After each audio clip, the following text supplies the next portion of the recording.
E já falamos sobre desânimo. Já falamos sobre ansiedade. Cadê os ansiosos de plantão aqui? Quem era ansioso? Vocês são ansiosos ainda, hein? Falamos sobre ira. Quem era irado? Mais ou menos. E hoje nós vamos falar sobre, se puder soltar aqui para mim, Aline, me ajudar, por favor. Falar sobre amargura. O que nós vamos falar hoje é continuação do assunto da semana passada. E a semana passada nós falamos sobre ira e foi muito engraçado que cheguei em casa domingo à noite, jantei, deitei na cama, falei, Fabiana, vamos assistir debate? Vamos assistir o debate? Eu gosto de debate, eu gosto. Vamos assistir o debate, né? Interessante, vamos ver o debate. E aí eu coloquei, bem na hora, eu coloquei no debate, aí de repente, eu ouço a seguinte frase. Datena, não! E acontece, está meio por causa da luz, mas eu me deparo com a seguinte cena de ira, uma cadeirada. E que foi assunto na semana inteira, inclusive no culto na CG Itaquera, no domingo pela manhã. Né? Pode acender? Irmãos, a gente brinca com essa cena aqui, mas isso é um reflexo da nossa sociedade. Isso é um reflexo da nossa sociedade. A ira, a resposta que nós damos para os nossos impulsos. Isso aqui foi resposta a uma provocação. Porque Deus, Ele tem uma vontade perfeita para as nossas vidas. Deus tem uma vontade perfeita para a sua vida. Mas eu tenho falado isso aqui todos os domingos. Mas muitas vezes, em virtude das nossas emoções, em como nós reagimos, nós acabamos sabotando essa vontade e nós ficamos refém de nossos sentimentos, de nossas emoções. Por isso que hoje, no quarto domingo, nós temos aprendido que os nossos maiores gigantes, eles estão dentro de nós. Os nossos maiores gigantes estão dentro de nós. E eu vou falar sobre amargura hoje. Mas eu não estou falando daquela amargurinha. Sabe a amargurinha? Por exemplo, não é aquela amargura de ficou chateado porque a outra pessoa não percebeu. Sabe o que acontece muito no casamento? Eu estou chateado com meu marido porque ele não percebeu que eu estava chateada com ele. Quem já aconteceu isso? Eu estou chateada. Por quê? Porque meu marido não percebeu que eu estava chateada. Não estou falando disso. Então, eu estou chateado por quê? Porque eu ofereci ajuda e a pessoa aceitou. E eu só ofereci para ser educado. Não estou falando disso também. Não estou falando disso. É muito além do que isso. Eu quero primeiramente com vocês definir o que é amargura aqui. O que é amargura? O que é amargura? Amargura é a ira armazenada que se transforma em mágoa e ressentimento. Eu estou me referindo a isso. É disso que eu estou falando. É disso que eu estou falando aqui. Ou seja, amargura é a ira que é guardada no coração. Nós lemos na semana passada que o apóstolo Paulo falou o quê? O apóstolo Paulo falou que o sol não deve se pôr sobre a nossa ira. Irai-vos, mas não pequeis. Depois ele completa que o sol não deve se pôr sobre a nossa ira. Ou seja, o que o apóstolo Paulo está falando? O apóstolo Paulo está falando para mim e para você que nós não devemos guardar a ira no nosso coração. Não devemos fazer do nosso coração um depósito de ira. Porque quando o nosso coração se transforma num depósito de ira, isso se transforma em algo prejudicial. Se transforma em amargura. E a amargura, ela é extremamente prejudicial. Extremamente prejudicial. Na semana passada nós vimos que nós fomos criados à imagem e semelhança de Deus. Porém, o pecado destruiu as emoções do homem. E hoje, a nossa ira, ela não reflete mais aquilo que ela foi criada para ser. Hoje a nossa ira, ela é o que? Pecaminosa. Lembra-se da ira pecaminosa que nós falamos na semana passada? A nossa ira, ela é pecaminosa. Portanto, a amargura é uma variação da ira destrutiva. A amargura, ela é uma variação da ira pecaminosa. Para vocês terem uma ideia dessa comparação da ira explosiva e da ira silenciosa, que é a amargura, olha só. A ira explosiva, ela se expressa como? Em berrar. Ela se expressa como em gritar. E a ira silenciosa, como que ela se expressa? Em frieza.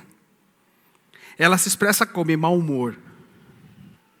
Outra expressão, a ira explosiva, se expressa em jogar coisas, bater, agressividade. Porque ela explode. Ela explode. E a ira silenciosa, ela faz o quê? Ela faz bico.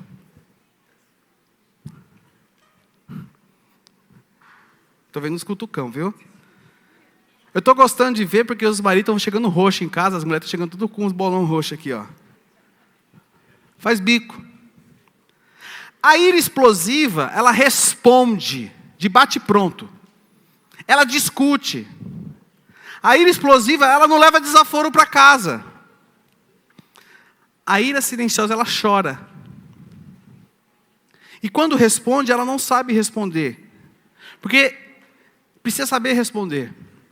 Porque não é o que responder, é como responder. Ela chora. Já a ira explosiva, o que ela faz? Ela fala palavras de desprezo para ofender a outra pessoa.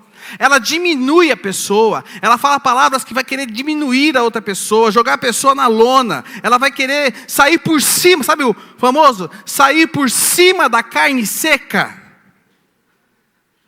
Já a ira silenciosa, ela se recusa a falar porque ela se tranca no seu mundo. Agora a minha pergunta é: quem aqui nunca guardou uma mágoa? Todos nós. Em algum momento das nossas vidas, nós já guardamos uma mágoa. Já guardamos uma mágoa. Já guardamos uma mágoa de alguém, de uma pessoa, seja lá atrás. Você pode estar aqui hoje com uma mágoa no seu coração, de um familiar, de um amigo, até mesmo do seu cônjuge, de um filho, de um pai. Mas no nome de Jesus, essa mágoa hoje, ela vai ser curada e vai cair por terra em nome de Jesus. John Maxwell diz o seguinte: pessoas suscetíveis à mágoa tendem a encontrar ofensa onde elas não existem. É verdade ou não é? Pessoas que são suscetíveis à mágoa, elas tendem a encontrar ofensas onde elas não existem. Onde elas não existem. Mas nós precisamos entender também, não só o que é amargura. Nós precisamos entender também os efeitos dessa amargura. E quais são os efeitos dessa amargura? Eu quero ler com vocês o texto de Hebreus, capítulo 12, o verso 15. Hebreus, capítulo 12, verso 15.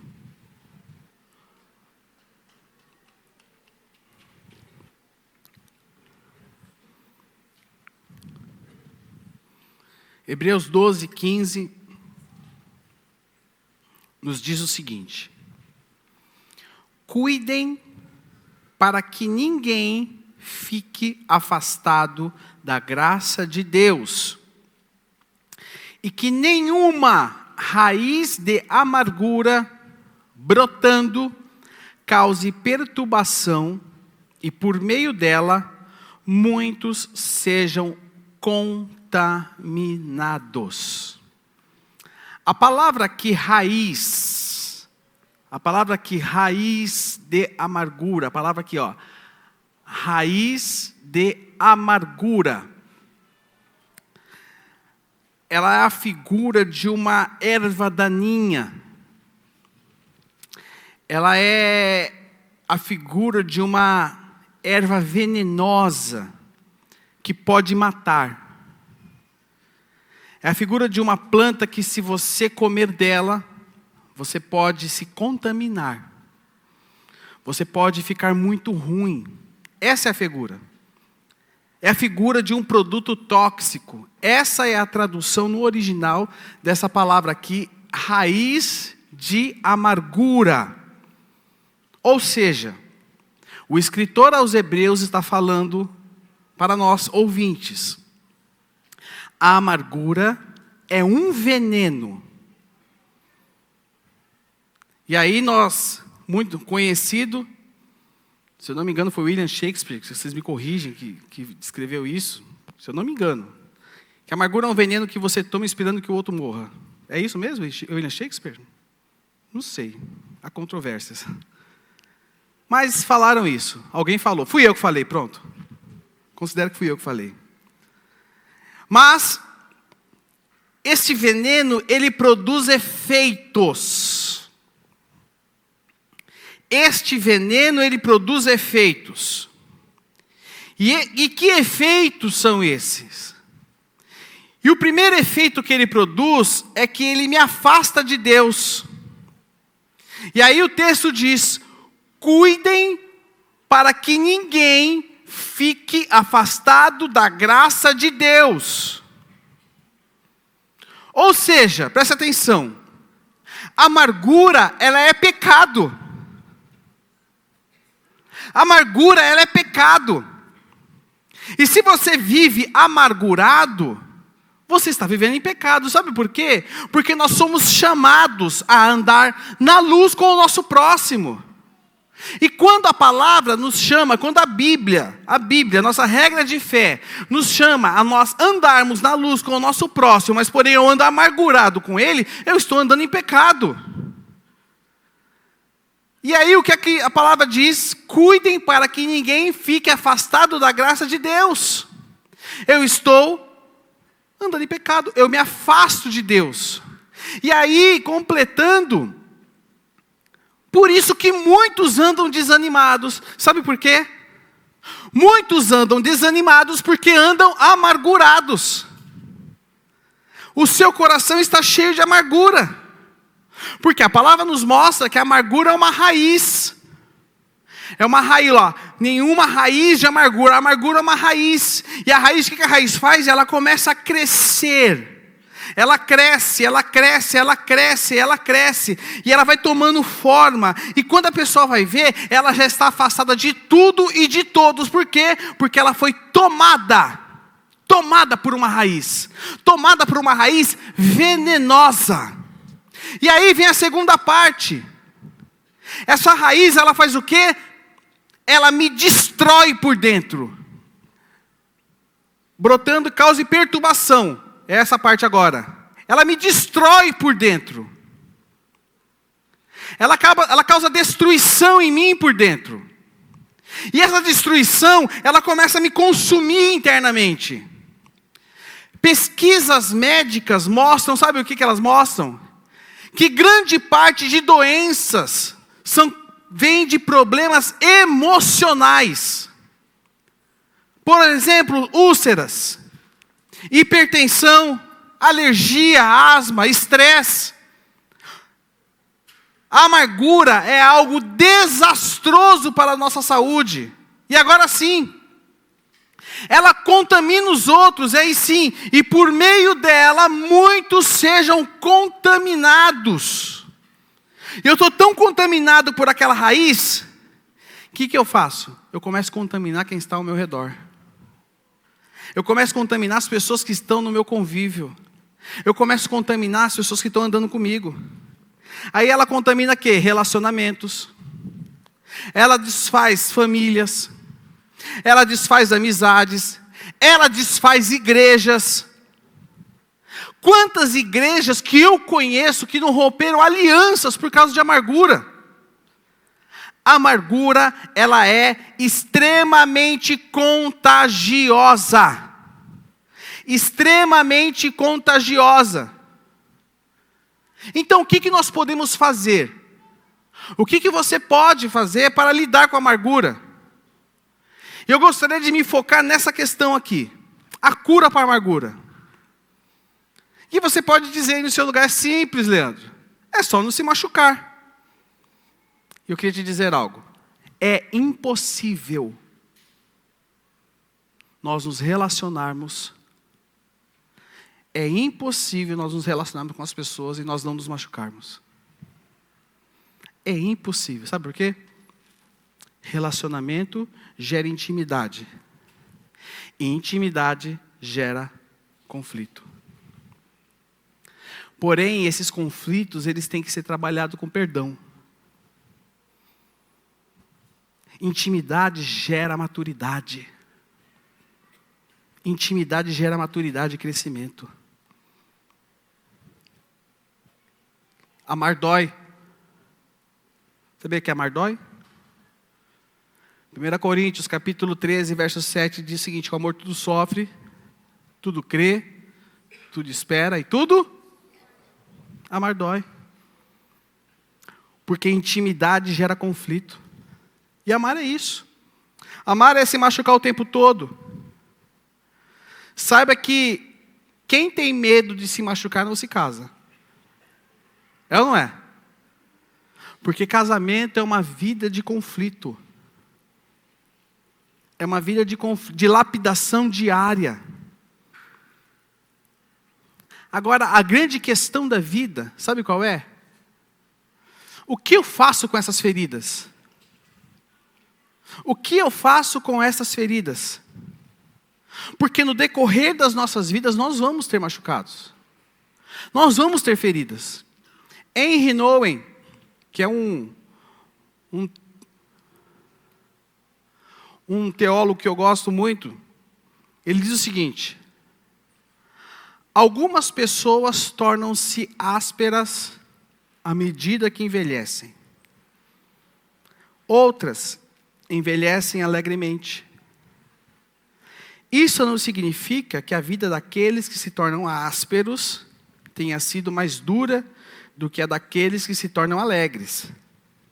Significa que foram feitas diferentes escolhas. Escolhas interiores. Escolhas do coração. Traduzindo, todos nós vivemos momentos difíceis na vida. Quem aqui já viveu algum momento difícil na sua vida? Levante sua mão comigo. Todos nós já vivemos momentos difíceis na vida. O que diferencia as pessoas amargas das pessoas alegres, sabe o que é? São as decisões do coração. São as decisões do coração. E é exatamente isso que eu quero falar com vocês aqui. Existe uma decisão do coração que pode trazer algo novo sobre a sua vida. Que é a cura para a amargura. E aí, Efésios 4, 31 e 32 vai nos dizer o seguinte: livrem-se de toda a amargura, raiva, ira, das palavras ásperas e da calúnia, e de todo tipo de maldade.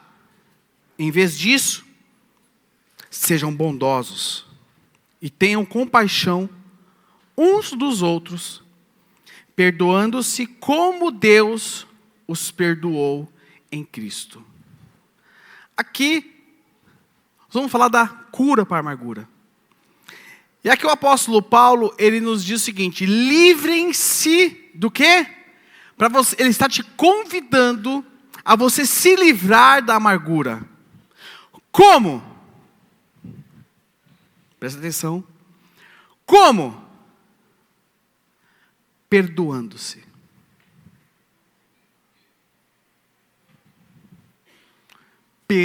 Livrem-se de toda amargura. E ele coloca aqui uma série de derivação da ira. Em vez de sejam bondosos e tenham compaixão dos outros, perdoando-se. Sabe o que é amargura?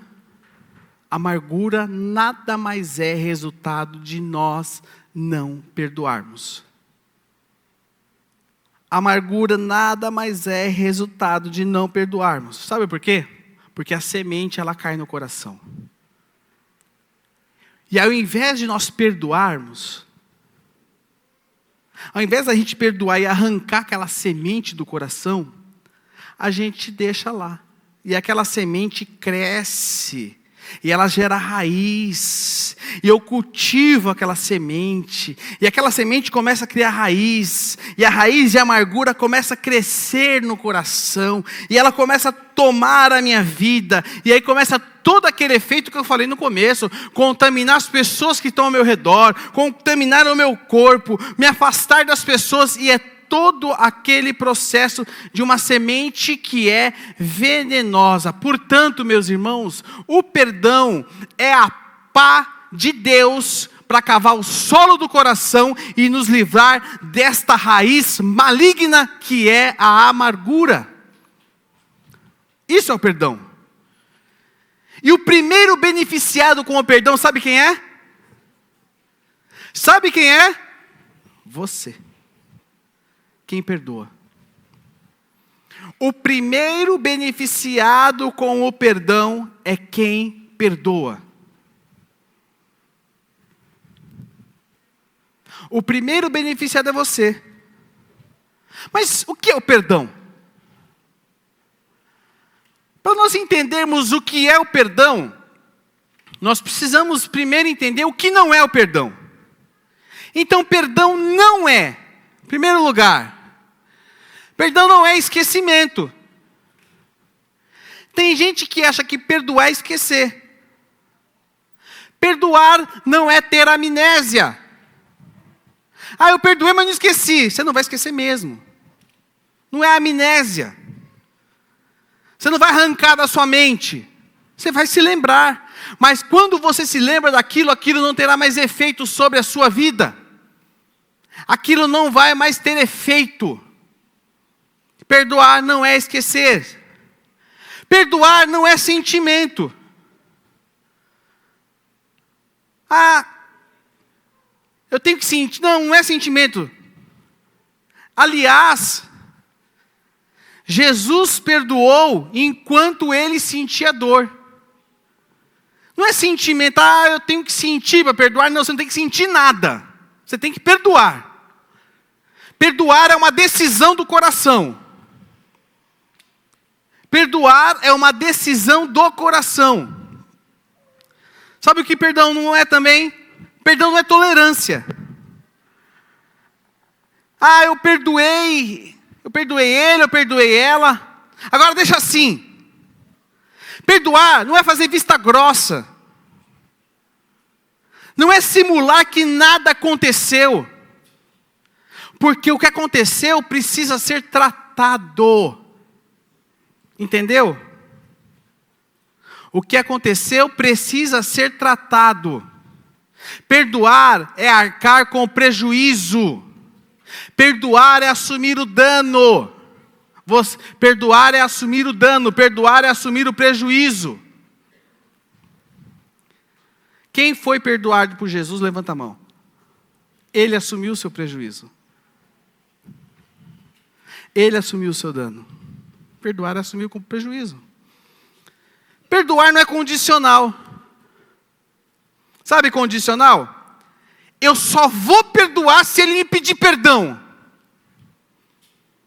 Ou então, eu só vou perdoar se ele lavar a louça. Fica a dica. Ou eu só vou perdoar se ele demonstrar arrependimento. Ou eu só vou perdoar se a pessoa se humilhar para mim. Não. Perdoar não é condicional. Isso não é perdão. E tem muitas outras coisas. Eu trouxe aqui as principais. Sabe o que perdão é? Presta atenção. Perdão é submissão. Marcos 11, 25. Evangelho de Marcos, capítulo 11, verso 25, diz o seguinte. E quando estiverem orando, se tiverem alguma coisa contra alguém, perdoem, para que o Pai de vocês, que está nos céus, perdoe as ofensas de vocês. Perdão é submissão. Sabe por quê? Porque perdão é uma ordem. O perdão na vida do cristão não é uma opção. Presta atenção, irmãos. Aqui você não é obrigado a dizimar. Aqui você não é obrigado a vir no culto. Aqui você não é obrigado a usar saia. Você não é obrigado a usar véu. Mas você é obrigado a perdoar. Sabe por quê? Porque o perdão na vida do cristão não é uma opção. É uma obrigação. Eu não tenho que perdoar se eu sentir vontade. Eu não estou com vontade de perdoar. Não é assim. Nós perdoamos porque é um mandamento. Jesus nos diz isso. Perdoar é uma decisão. Qual é a oração do Pai Nosso? Pai Nosso.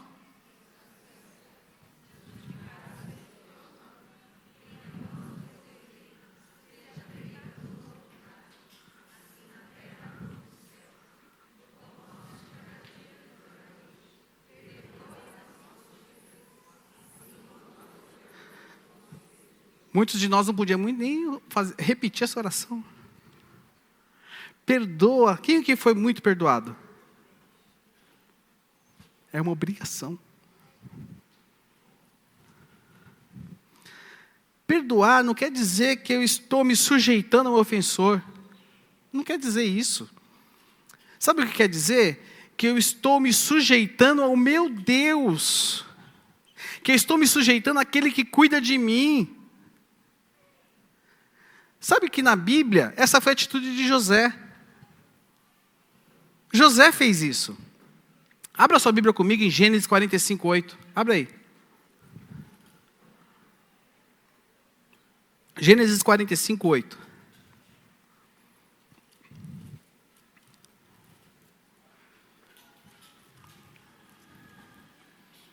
Porque muitas vezes na nossa cabeça de orgulhoso, a gente pensa assim, eu não vou fazer isso porque eu vou me sujeitar. Eu não vou me humilhar. Gênesis 45:8, olha só. José foi vendido pelos seus irmãos, dado como morto, passou tudo o que passou. Na cabeça, olha, presta atenção. Se existia um homem que era para estar mais amargurado, mais coração peludo da face da terra, era José. Era ou não era? No dia em que os irmãos de José dão de cara com ele, e José era quem? Governador do Egito. Havia fome na terra. E toda a comida da terra estava na onde? Nas mãos de José. E aí os irmãos de José foram aonde pedir comida? Para José. Meu irmão, se fosse você. Agora, né? Agora é a hora que a criança chora e a mãe não vê, né? Sabe o que José fala? José fala o seguinte: assim, não foram vocês que me enviaram para cá, e sim Deus, que fez de mim como que um pai de Faraó, e senhor de toda a sua casa, e como governador em toda a terra do Egito. Sabe o que José entendia? José entendia que perdão era confiar na soberania de Deus, apesar de tudo e de todos. José entendia isso. José falou para os seus irmãos o seguinte: vocês acham que vocês que me mandaram para cá? Não. Quem escreveu a história da minha vida foi Deus. É por isso que eu estou aqui. E quando você lê a história de José, durante todas as etapas da vida de José, Zéinha, Deus estava com ele. Presta atenção, meu irmão. Você pode estar hoje se achando no andar de baixo. Você pode estar se achando o pior dos piores. Eu quero te dizer algo. Quem está escrevendo a história da sua vida é Deus. É Deus quem está escrevendo na história da sua vida. Portanto, você não está no andar de baixo. Você está sentado no colo do seu pai. E o seu pai está cuidando de você. Portanto, faça aquilo que ele pede para você fazer. Perdoe. Faça aquilo que ele pede para você fazer. Perdoe. Perdoe. Segundo lugar. Gênesis 45:8, que eu li agora com vocês. Segundo lugar. Perdão. O que é perdão? Perdão é abrir mão. Perdão é abrir mão. Mateus 18:27. E o senhor daquele servo, compadecendo-se, mandou-o embora. E fez o quê? Perdoou-lhe Como eu falei lá atrás, quando nós perdoamos alguém, nós estamos assumindo o custo da ofensa cometida e nós estamos cancelando a dívida. Nós estamos, olha lá, e o senhor daquele servo, compadecendo-se, mandou embora e perdoou-lhe a dívida. Nós recebemos um perdão de graça, não custou nada para a gente. O perdão é de graça para quem recebe. Porém, ele custa para quem cede. Ele custa para quem cede. E aí, abra sua Bíblia comigo em Filipenses 2, 5, 7.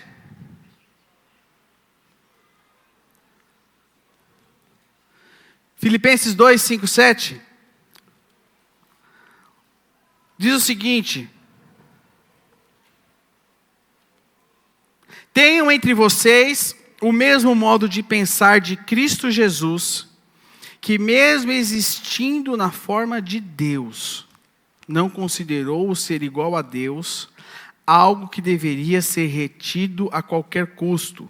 Pelo contrário, ele se esvaziou, assumindo a forma de servo e tornando-se semelhante aos seres humanos, e reconhecido em figura humana. Presta atenção. Presta atenção. Ele se esvaziou. Ele abriu mão.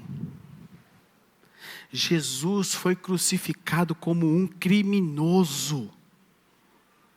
Ele foi ridicularizado. Ele foi esmagado em virtude dos nossos pecados. E o que ele fez? Ele abriu mão. Tim Keller diz o seguinte: todo perdão requer uma experiência de morte e ressurreição. Para você perdoar, você tem que morrer. Porque todas as vezes que nós perdoamos, nós nos esvaziamos da nossa dignidade, nós nos esvaziamos dos nossos direitos, nós nos esvaziamos do nosso conforto, nós nos esvaziamos das nossas expectativas, nós nos esvaziamos da nossa reputação. E sabe o que nós fazemos? Tomamos a nossa cruz. Isso é perdão. Terceiro lugar, sabe o que é perdão? Perdão é não alimentar a lembrança. E aí, o apóstolo Paulo escreve lá em Filipenses 4:8. Finalmente, irmãos, tudo que é verdadeiro, tudo que é respeitável, tudo que é justo, tudo que é puro, tudo que é amável, tudo que é de boa fama, se alguma virtude há e se algum louvor existe, aí ele diz o seguinte: seja isso o que ocupe o pensamento de vocês. Portanto, perdão não é esquecer. Porque você não vai esquecer, você não vai ter amnésia. Portanto, perdão não é, sabe o que não é guardar uma lista de ofensa e levantar na hora apropriada contra a pessoa e depois manipular a pessoa, não. Não é isso. Mas é você não ficar alimentando a lembrança, é você pegar a lista de ofensa, rasgar, jogar fora e caminhar em novidade. E não deixar que aquilo lá influencie o futuro. Quando nós decidimos perdoar, essa decisão de perdoar se desdobra em 3 atitudes. Preste atenção nisso. O ato de perdoar se desdobra em 3 atitudes. Em primeiro lugar, perante o ofensor. Então, o ato de eu perdoar se desdobra em 3 atitudes. Em primeiro lugar, perante o ofensor. O que você está falando para o ofensor? Eu não vou levantar essa ofensa contra você de novo, nunca mais. Preste atenção nisso. Em segundo lugar, perante os outros. Perante os outros.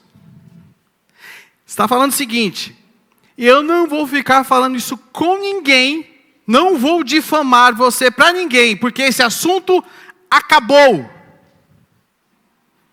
Acabou esse assunto. Em terceiro lugar, perante mim.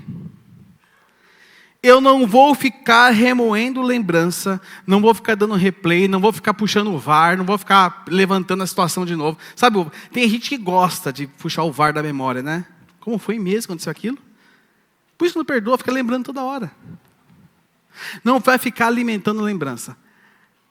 Essas são as 3 atitudes de quando você decide perdoar. Perante o ofensor, perante os outros e perante mim. Quarto lugar. Lucas 6, 27 e 28 diz o seguinte: digo, porém, a vocês que me ouvem, amem os seus inimigos, façam o bem aos que odeiam vocês, abençoem aqueles que o amaldiçoam, e orem pelos que maltratam vocês.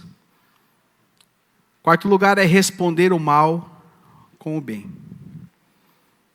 Perdão não significa esquecer e que não terei mais dor. Não significa isso. Mas significa que mesmo lembrando e mesmo sentindo, nós vamos fazer o bem àquela pessoa, custe o que custar. Entendeu? Vou fazer o bem àquela pessoa, o quê? Custe o que custar. O seu coração, ele vai dizer o contrário. O seu coração vai falar assim: não faça isso. O seu coração vai te levar a rejeitar aquela pessoa que te ofendeu. Mas por mais que o teu coração faça isso, sabe o que você vai fazer? Sirva. Porque Jesus fez isso por nós. Sabe uma coisa que eu mais vejo? É a seguinte frase. Não é a seguinte frase, é a seguinte atitude. Pessoas arrumando desculpa, Michel, para não perdoar. Sabe o que eu faço? Eu dou risada. Porque eu acho engraçado. Viu, Ludmila? Você está rindo aí, né, Ludmila? Eu acho engraçado. Pessoas arrumando desculpa para não perdoar. Eu não perdoo porque nisso aí o inferno está em festa, né? Eu queria dizer algo a todos que me ouvem, que estão aqui, que me ouvem ao vivo e que vão me ouvir no decorrer dos dias. Não existe desculpa para não perdoar. Não existe. Perdoar é perdoar. Está aí. Porque Jesus fala o quê? O que ele fala? Façam o bem. E aí ele completa ali, ó. Orem pelos que maltratam vocês. Esse é o Evangelho de Jesus Cristo. Irmãos, se tem uma coisa que vocês nunca vão me ouvir pregar aqui, é prosperidade, teologia coach. Você não ouviu nunca pregar isso aqui. Porque eu creio no Evangelho de Jesus Cristo. É nisso que eu creio. A revelação do poço de Naamã, do rio, você está no do rio agora, que Naamã mergulhou 7 vezes. Do rio que Naamã, cada mergulho. Vocês nunca vão me ouvir pregando isso aqui, nunca. Porque eu creio no Evangelho. Porque eu fui salvo pelo Evangelho. O Evangelho mudou a minha vida. E esse Evangelho tem poder de mudar a sua vida. E eu creio nesse Evangelho. Orem pelos que maltratam vocês. Se você quer ver o seu coração transformado, aqui está o segredo. Comece a orar pela pessoa que você precisa perdoar. Comece a orar por ela. Sabe por quê? Porque isto é uma oportunidade de você refletir a Cristo. E aí Colossenses 3:13 diz o seguinte: suportem-se uns aos outros e perdoem-se mutuamente, caso alguém tenha motivo de queixa contra outra pessoa. Aí aqui, assim como o Senhor perdoou vocês, olha o exemplo, também perdoem também uns aos outros. Tem queixa de alguém? Perdoa, porque quem muito foi perdoado, muito perdoa. Quem aqui foi muito perdoado? Levante a mão. Quem muito foi perdoado, muito perdoa. Essa é a cura para a amargura. Para nós encerrarmos aqui, em primeiro lugar, a amargura é um veneno mortal. A amargura é um veneno. A amargura é um veneno. A amargura é um veneno. O perdão é a cura. Portanto, amar cura. Amar cura. Segundo, o perdão que concedemos nunca será maior que o perdão que recebemos. O perdão que concedemos, presta atenção, ele nunca será maior que o perdão que recebemos. E terceiro e último lugar,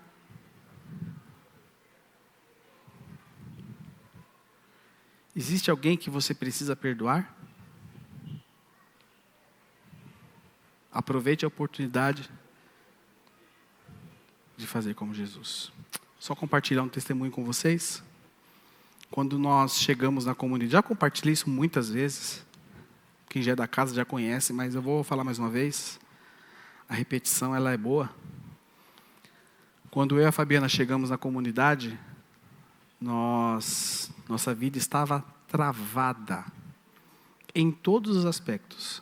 Nós tínhamos uma situação de uma pessoa que havia feito algo para nós, de um outro lugar que nós éramos, e nossa vida não andava, né, Fabiana? Totalmente travada, só que havia feito para nós, a gente está na razão, né, irmãos? Estamos no direito, né? E a gente surfava em cima daquele direito falso. A gente só aqui, só surfando. Só que nós começamos a frequentar na época a comunidade da Graça Sede. Isso há 20... Falando eu não sei ler Libras, não. Mas 20 e poucos anos atrás. E nós começamos, e o pastor Carlos Alberto, toda vez que eu chegava no culto da comunidade da Graça Sede, o pastor Carlos Alberto ia pregar. Sabe o que ele pregava? Perdão. Aí o outro domingo, aí o pastor Carlos Alberto ia pregar. Eu falei, acho que vem uma palavra, né, poderosa, perdão. Aí outro domingo, ele pregava sobre Michel, perdão. Aí eu ficava 3 domingos sem ir, porque eu falava, não quero ouvir mais sobre perdão. Aí eu ia. Aí ele pregava sobre perdão. Aí eu falei, não é possível. Aí outro pastor pregou no dia. Ele pregou sobre perdão. Aí eu falei, não é possível. Não é possível. O que está acontecendo? Aí outro pastor foi, perdão. Aí teve um dia que o pastor Carlos Alberto falou o seguinte: você acha que tem razão? Você está por cima? Chegue na pessoa e peça perdão você para ela. E aquilo mexeu comigo, com a Fabiana. E no determinado dia, nós decidimos ir até a casa daquela pessoa, batemos na porta daquela pessoa, ela não esperava a gente. Era a Débora, o Rafael eram pequenininhos. Não, o Rafael não tinha, estava na barriga ainda, né? Era pequenininho então, né? Estava na barriga. Débora era um negocinho. A gente foi na casa daquela pessoa, batemos na porta. Quando ela abriu a porta, que ela olhou nós dois, ela ficou com os olhos desse tamanho. Ela falou, pronto, vou apanhar aqui. E nós falamos assim para ela, nós vamos falar com você. Ela falou, o que vocês querem comigo? Nós queremos te pedir perdão. Ela falou, não é você que tem que pedir perdão para mim.